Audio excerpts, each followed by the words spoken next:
Donc je vais vous montrer, alors là on a la couverture, et ensuite on peut tourner les pages, et voilà, on commence avec la première image. Donc tout est créé sur Midjourney. Le texte, c'est moi qui l'ai fait également, je vous expliquerai comment j'ai fait. Et ensuite on continue.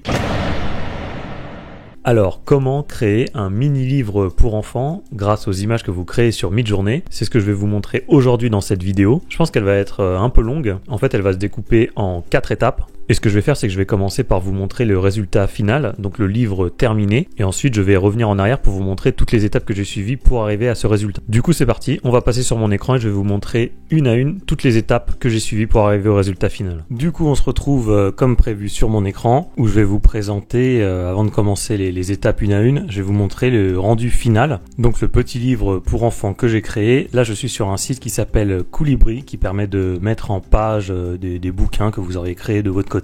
Et voilà donc la couverture de mon petit livre pour enfants qui s'appelle Lilou et Bibou. Oui, le titre est un peu ridicule, mais donc je vais vous montrer. Alors là, on a la couverture et ensuite on peut tourner les pages et voilà, on commence avec la première image. Donc tout est créé sur Midjourney, que ce soit même le soleil, le chien, tout. Le texte, c'est moi qui l'ai fait également, je vous expliquerai comment j'ai fait. Et ensuite on continue. Et on a la deuxième page, donc on reviendra tout à l'heure, je vous montrerai un peu plus en détail tout ce que j'ai écrit, tout ce que j'ai fait, etc.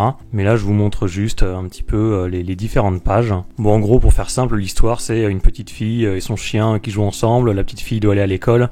Elle est triste de plus jouer avec son chien. Le chien est triste de plus voir sa maîtresse. Elle attend impatiemment que la cloche sonne pour rentrer chez elle, pour jouer avec son chien. Et après, ils se retrouvent. Ils sont très contents. Ils jouent ensemble. Bon, évidemment, c'est pas hyper élaboré, hein, mais bon, c'est un truc pour les 3-4 ans, j'en sais rien. Et voilà la fin avec la 4e de couve. Donc voilà, maintenant que vous avez vu tout le résultat, je vais vous montrer comment j'ai fait pour créer ce petit bouquin pour enfants. Donc retour sur Discord et je vais vous montrer toutes les étapes. Alors la première étape, bien entendu, ça va être de créer votre personnage principal et après le personnage secondaire si vous voulez. Et pour ce faire, vous allez utiliser un prompt un petit peu différent de ce qu'on a vu jusqu'à présent. Ici, il n'y aura pas besoin de seed et tout ça. Je vais vous montrer le prompt que j'ai utilisé là. Je le mets dans la description puisqu'il y a certaines choses, par exemple, multiple pose and expression, no outline également, ça peut être utile, c'est-à-dire pas de contour, pas de fond. Et c'est ce genre d'indication dans votre prompt qui va vous permettre de créer ce genre de mosaïque avec toujours le même personnage, mais décliné sous différents angles. Et ça va vous être très utile, vous allez voir pourquoi. Alors, le prompt en question, donc Children Book Illustration Style, donc dans un style de livre pour enfants illustré. Ensuite, vous faites la description du personnage que vous voulez. Donc moi, en l'occurrence, c'était une petite fille, environ 5 ans. Image simple avec blue hat. Alors là j'aurais dû préciser parce que ça m'a joué des tours par la suite, parce que hat en fait ça peut être un chapeau, ça peut être une casquette, ça peut être un bonnet, etc. Et ça m'a causé quelques problèmes, donc essayez d'être précis tant qu'à faire.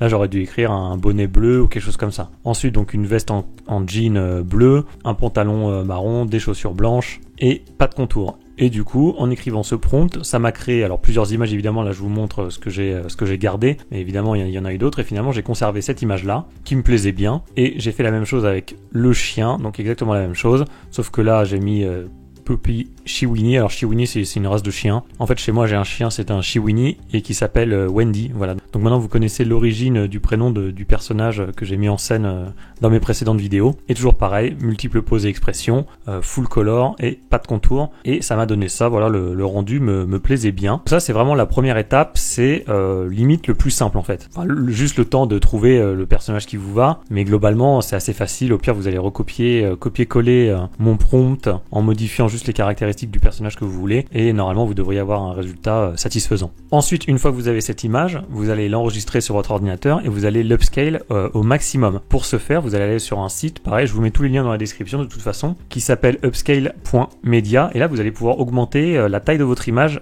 par 4. C'est-à-dire que vous allez avoir une image en bien meilleure qualité, ce qui va nous aider par la suite. Donc là en fait ce que vous faites, c'est que par exemple vous prenez, j'en sais rien moi, celle-là, hop, vous la copiez, oh les bâtards, ils sont relous avec ça. Voilà, c'est bon. Et là, du coup, il va vous l'agrandir. Et vous allez comprendre après pourquoi c'est utile. Et voilà, donc là, il me l'a mis à l'échelle en x2 seulement. Donc, quand on passe la souris, on voit la différence de qualité. Mais si on veut, on peut le faire en x4.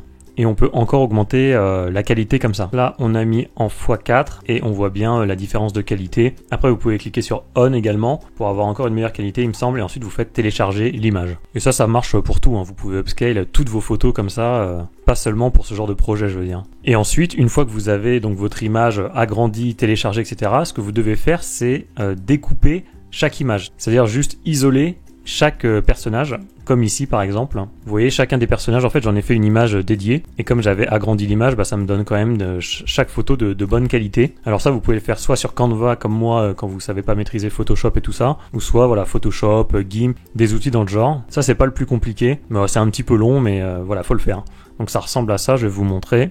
Voilà, une fois que vous les avez toutes découpées, vous les postez une à une sur votre channel Discord, et comme ça vous allez les avoir toutes individuellement comme ça. Alors pour ceux qui ne sauraient pas, pour poster une photo sur Discord, vous avez juste à la glisser déposer comme ceci, et voilà. Et là ensuite vous faites entrer, et là votre image va apparaître sur Discord. Pourquoi on fait ça? C'est tout simplement pour pouvoir obtenir après l'URL de l'image, c'est-à-dire clic droit, et vous allez pouvoir faire copier l'adresse de l'image. Ou là vous faites ouvrir dans le navigateur web, et là à ce moment-là vous allez pouvoir copier-coller l'URL qui se trouve ici, ce qui va nous être utile pour les étapes d'après. Ça c'est la première étape. C'est vrai, ah oui, j'ai reçu ce message, faites attention si jamais il y a des images qui sont dupliquées entre guillemets, enfin qui se ressemblent beaucoup. Moi ça m'est arrivé, c'est vrai qu'il y a certaines images, par exemple celle-là et celle-là, les deux en bas à droite, c'est vrai qu'elles se ressemblent beaucoup, alors elles sont différentes, mais c'est vrai que pour Midjourney, il a pas trop compris. Il m'a envoyé un avertissement, cet imbécile. Voilà, faites juste attention à ça. Essayez de prendre des images quand même un petit peu différentes. Quel est l'intérêt de faire ça? C'est-à-dire que maintenant, vous allez pouvoir avoir votre personnage récurrent d'une certaine façon, c'est-à-dire qu'en fait, vous allez prendre toutes les URL à chaque fois. Là, vous voyez, j'ai fait des prompts quand j'ouvre les URL. Je vais vous montrer. En fait, ce sont les images que j'ai découpées et que j'ai postées individuellement sur Discord. Voilà, donc je les ouvre pas toutes, mais vous avez compris, en gros, c'est toutes les images que j'ai upload. Je vous en montre une dernière. Voilà. Donc vous prenez en fait toutes les URL, vous les collez dans votre prompt, et ensuite vous répétez votre ancien prompt, donc celui qui vous a permis de créer la mosaïque d'images. Vous voyez, c'est pareil, Children Book Illustration Style, Young Girl, 5 years old, etc. C'est ce que je vous ai montré tout à l'heure. Sauf qu'ensuite, vous allez juste faire un petit changement pour lui donner une expression que vous voulez. Par exemple, elle rigole, elle blague, etc. Donc là, vous vous attendez à avoir une image avec une fille qui sourit. Et c'est effectivement ce qu'on obtient ici. Par exemple, celle-là, en haut à droite, je la trouve sympa. Et du coup, vous pouvez faire ça à chaque fois en reprenant toutes les images. Vous les utilisez dans votre prompt, comme ça Midjourney va vraiment s'en servir de base pour ensuite faire coller l'expression que vous voudrez utiliser. Là par exemple après elle est triste ou elle pleure, quelque chose comme ça. Là cette image là par exemple je l'ai utilisée dans la deuxième page de la bande dessinée et c'était pas très compliqué, c'est toujours pareil, j'ai copié-collé les images et j'ai mis She Cries in Tears, enfin bon voilà, elle était triste en gros, et voilà ce que ça me donne. Et le no outline, donc oui j'en ai parlé un peu tout à l'heure, mais c'est pour éviter d'avoir un peu trop de background, des trucs comme ça. Ça sera plus facile après pour pouvoir les découper et je vais vous montrer comment faire. Et après voilà, vous pouvez continuer, donc là cette fois-ci elle court et effectivement mon personnage court. Bon je pense que vous avez compris la logique. Alors là ça va marcher, alors oui attendez j'en ai juste un autre, oui pour le chien. Voilà là j'ai juste mis sitting and waiting et il attend et il patiente. Donc ça réussit, j'ai envie de dire que ça c'est pas trop compliqué et en plus franchement ça marche vraiment bien. Par contre ça va marcher pour des actions simples, on va dire, c'est-à-dire pour les expressions de visage, ou là juste faire un mouvement de jambe, etc. C'est pas trop compliqué. Mais par contre, si vous voulez faire une action qui va vraiment modifier la position de votre personnage, là, va falloir utiliser d'autres techniques que je vais vous montrer un peu plus tard dans la vidéo. Et là, ça sera, oui, peut-être un petit peu plus complexe. Ensuite, autre étape que j'ai envie de vous montrer, c'est créer les décors qui vont accueillir ensuite vos personnages. Ça, pareil, c'est pas très compliqué. Alors là, c'est vraiment des prompts de base. Là, voilà, je voulais une pelouse vide, en mode livre d'enfant, et il m'a donné ça. Alors effectivement j'avais pas demandé une maison, mais je trouvais pas ça moche du tout comme image. Je m'adapte un petit peu à ce que Midjourney me donne, même si c'est pas toujours ce que je demande. Ça c'est ce que je vous avais expliqué dans la précédente vidéo sur comment créer une mini histoire. Parfois voilà, vous allez avoir des images, c'est pas ce que vous vouliez, mais ça va un petit peu orienter finalement votre histoire justement. Et après je voulais faire une entrée d'école avec un prompt très simple. Là vraiment ça tient en deux groupes de mots quoi, donc ça très facile. Ce que j'ai fait ensuite c'est que j'ai détouré tous mes personnages, celui qui courait, celui qui était assis, celui qui pleurait, etc. Alors ça pour ce faire moi j'utilise un outil qui s'appelle Clipping Magic, c'est gratuit, là, c'est vraiment très très simple. Par exemple vous prenez cette image là, vous la déposez ici, il va charger puis en fait il va vous découper le truc automatiquement. Là voilà il a fini en fait. Là vous voyez vous allez avoir l'image. mais détourée, sans le fond. Donc ce qui fait que vous pourrez la coller où vous voulez. Et des fois, là, ça peut arriver qu'ils se trompent ou qu'ils mettent des trucs en plus. Si vous voulez retirer, bah là, vous avez l'outil de suppression en rouge.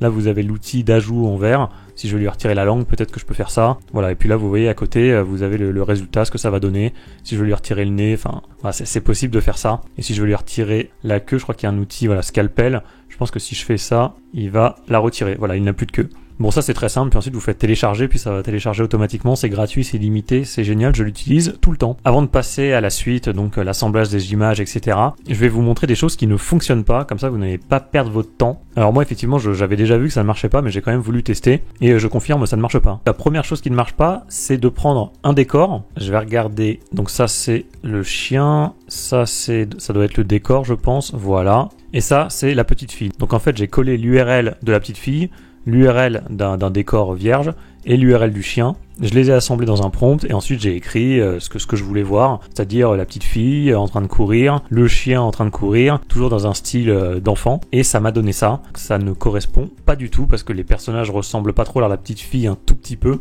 mais généralement le chien n'est pas là, le chien ne ressemble pas du tout à mon personnage, et là il y a carrément une fusion entre la petite fille et le chien. Ça ne marche pas. C'est-à-dire prendre deux images de vos personnages principaux et ajouter une image de décor derrière, et ben en fait ça fonctionne pas. Ça fait pas un mix, pas encore en tout cas. Ça c'est mort, je vous le déconseille. Ensuite, ce que j'ai essayé de faire, c'est de partir d'un montage que j'avais fait, c'est-à-dire, je vais vous montrer. Voilà, là j'avais déjà fait en fait le montage sur Canva, c'est-à-dire que j'avais pris donc le décor que je vous ai montré tout à l'heure, sauf que cette fois-ci, j'ai assemblé déjà les personnages. J'ai téléchargé l'image et je me suis dit, bah je vais faire un prompt autour de ça et on va voir ce que ça donne. Toujours pareil, une petite fille avec son chien qui court, etc. Et bah non, Alors c'est un peu mieux, mais les personnages ressemblent pas.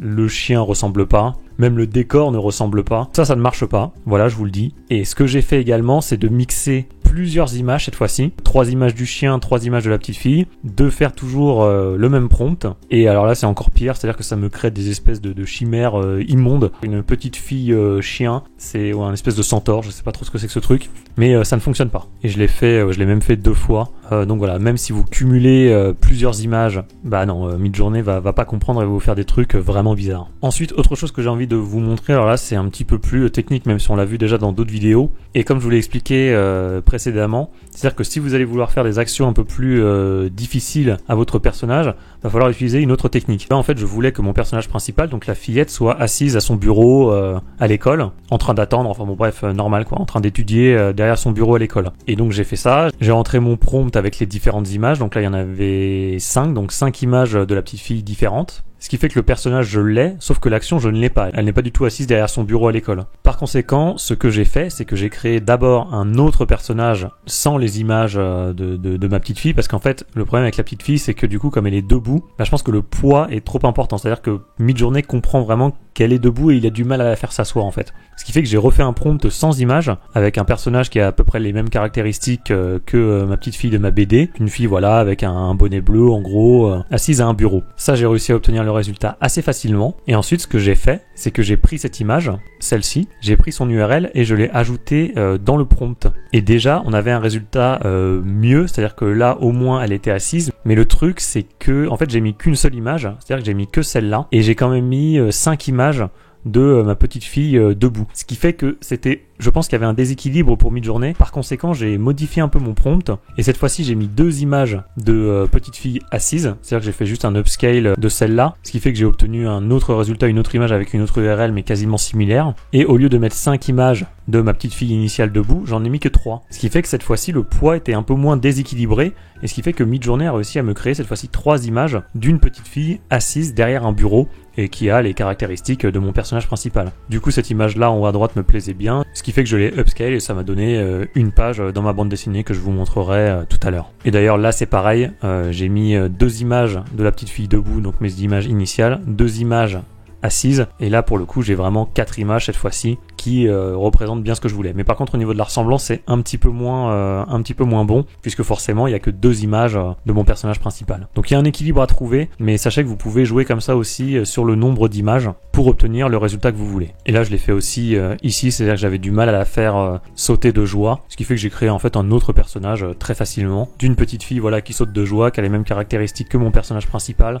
Je Je pense que j'en ai fait 2, voilà. Et après, je l'ai assemblé avec 3 images de mon personnage principal. Et du coup, j'ai obtenu cette image qui correspondait tout à fait à ce que je voulais. L'enseignement ici, c'est le même que pour la vidéo précédente. C'est créer des images indépendantes qui ressemblent à votre personnage principal, avec les mêmes caractéristiques, et ensuite assemblez-les avec votre prompt et d'autres images de votre perso principal pour le coup, pour que Midjourney arrive à créer l'action que vous voulez. Ce que vous pouvez faire également, c'est de vous aider des images trouvées sur Google quand vraiment vous galérez. C'est-à-dire que là, par exemple, moi je voulais faire une image de la cloche de l'école qui sonne, vous voyez, qui signifie un peu la fin de la journée.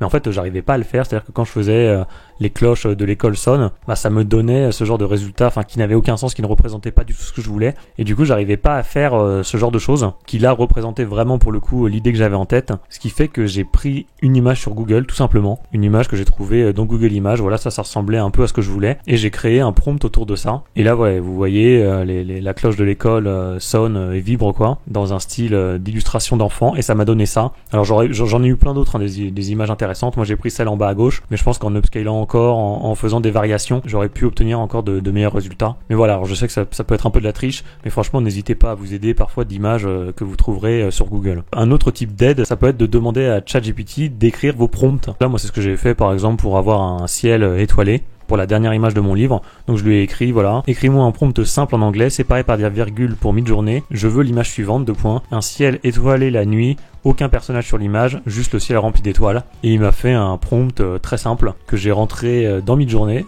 J'ai juste rajouté l'histoire du livre pour enfants, le style. Et ça m'a donné cette image que j'ai trouvée très sympa et que j'ai utilisée pour la dernière page de mon bouquin. Et après, pour le livre, bah, en fait, j'ai juste fait de l'assemblage. C'est-à-dire que j'ai découpé mes personnages, donc comme je vous l'ai montré tout à l'heure sur Clipping Magic, le site là. Ensuite, donc j'ai créé les décors derrière, j'ai découpé mes personnages, et puis je les ai collés, tout simplement. Alors moi, j'utilise Canva, c'est quand même assez pratique. Et là, voilà, par exemple, ça c'est le décor que j'ai créé tout à l'heure, celui que je vous ai montré de la maison dans le jardin là. Puis ensuite, j'ai juste copié-collé, c'est-à-dire que là, je peux le supprimer. Je peux le remettre, et le chien pareil, je l'ai collé simplement, donc c'est du montage, et franchement ça rend plutôt bien. Voilà, là c'est l'école que j'ai créée tout à l'heure, je vous ai montré, là c'est la petite fille qui pleure, le chien qui est assis, donc tout ce que je vous ai montré en fait, j'ai tout découpé, et je les ai incorporés dans des décors que j'avais créés. Alors ça c'est une image rendue directement par Midjourney, donc il n'y a pas de montage là-dessus. Idem pour celle-là, oui parfois vous n'aurez pas toujours besoin de faire des montages. Là pareil, pas de montage, pas d'assemblage. Là pareil c'est la cloche qui sonne, c'est ce que je vous ai montré tout à l'heure avec l'image que j'étais allé chercher sur Google. Là pareil, elle est contente de quitter l'école. Là il y a un petit montage, alors oui c'est un peu vicieux, hop, et oui il y a quelqu'un derrière, et on s'en fout. Voilà, la niche, il est content, il entend sa maîtresse qui va rentrer, là il n'y a pas de montage. Et là voilà, il y a juste, là pareil, il y a un montage, j'ai juste accolé les deux personnages. Là j'ai rajouté une bulle et du texte, ça c'est très facile à faire. Et ensuite juste à la fin j'ai rajouté les petites mosaïques, parce que de toute façon il me manquait des pages sur Colibri, je vous expliquerai après. Et voilà l'image finale, donc ça aussi, ça je l'ai créé sur Midjourney, ça je l'ai créé sur Midjourney, le décor aussi, c'est l'image des étoiles justement que je vous ai montré tout à l'heure, et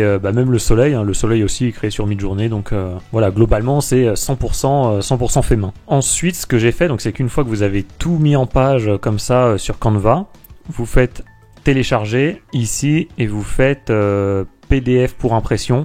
Vous imprimez toutes les pages, donc là il y en a 29 en l'occurrence. Vous faites télécharger, comme ça vous allez avoir votre fichier ici, il est où ?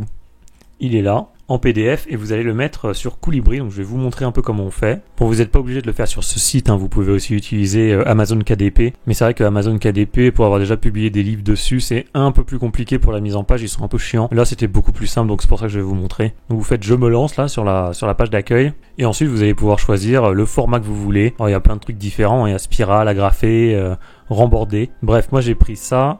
C'était bien pour les types BD, vous voyez, il y a marqué là sur la petite bulle. Ensuite, j'ai pris format carré. Là, je m'en fous, j'ai pris n'importe quoi. Là, vous prendrez ce que vous voulez. Impression couleur, bien entendu. Le nombre minimum de pages, c'est 24. Donc, c'est pour ça que j'ai rajouté quelques pages sur mon bouquin. Quantité 1.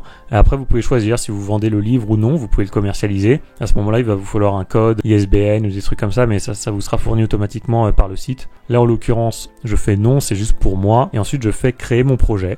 Là, vous mettez le nom de votre livre. Avez-vous déjà créé votre couverture ? Oui. Faites continuer. Oui, tout est dans un seul fichier. Voilà, il vous explique la page 1, donc c'est votre couverture. C'est bien ce qu'on a là, c'est la couverture. Ensuite, la deuxième page doit être un fichier totalement vierge. Donc c'est ce qu'on a.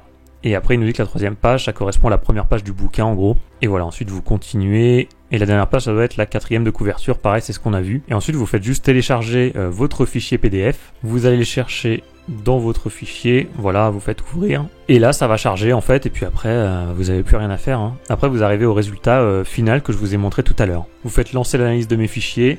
Et puis là, après, ça va marcher tout seul. Juste pendant que ça charge, par rapport au texte, vous voyez, Lilou est pressée, elle doit partir à l'école, elle court dans le jardin et appelle son chien Bibou. Bibou, viens vite avec moi, crie-t-elle, machin.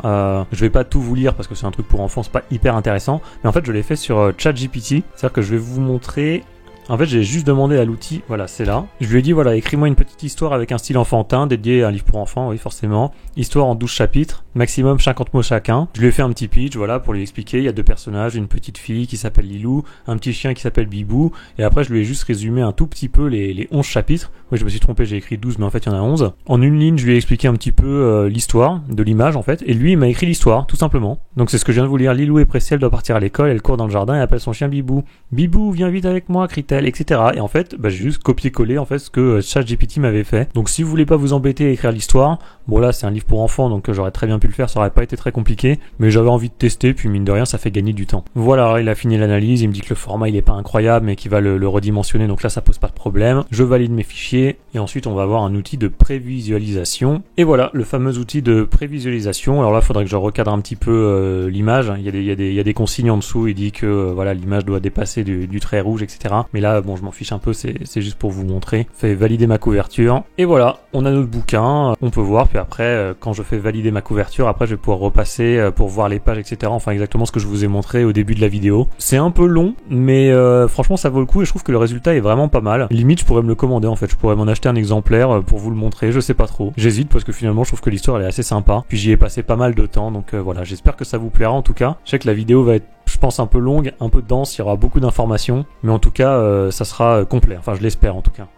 Bah voilà, sacré boulot hein. Alors je vais être tout à fait honnête avec vous, au départ je voulais faire genre 4-5 images et vous dire voilà ce que vous pourriez faire pour créer un livre pour enfants. Puis au fur et à mesure que je travaillais, je me suis pris un peu au jeu, limite je me suis attaché un petit peu au personnage et j'ai créé finalement un mini livre. Alors évidemment il est tout petit, mais en fait il est complet, donc c'est vraiment une mini histoire créée de A à Z, qui va même jusqu'à la publication sur un site comme vous l'avez vu. Du coup je trouve ça pas mal parce que ça fait une vidéo vraiment complète avec toutes les étapes, parce que c'est vrai que parfois sur YouTube on peut voir des gens dire voilà vous pourriez faire ci, vous pourriez faire ça, mais eux-mêmes ne le font pas. Donc là du coup je l'ai fait de A à Z et je pense que ça vous sera vraiment utile. D'ailleurs en parlant de trucs utiles, je vous rappelle que vous pouvez télécharger gratuitement, c'est le premier lien dans la description, l'article que j'ai rédigé qui s'appelle 10 astuces pour optimiser votre travail sur Midjourney. Et si vous voulez aller encore plus loin ou en tout cas rester dans le même registre de ce qu'on a vu aujourd'hui, je vous invite à regarder la vidéo qui s'affiche en plein milieu de votre écran, qui va vous apprendre à créer une mini histoire, mais cette fois-ci avec des personnages un petit peu plus adultes on va dire, puisque c'est une BD Marvel.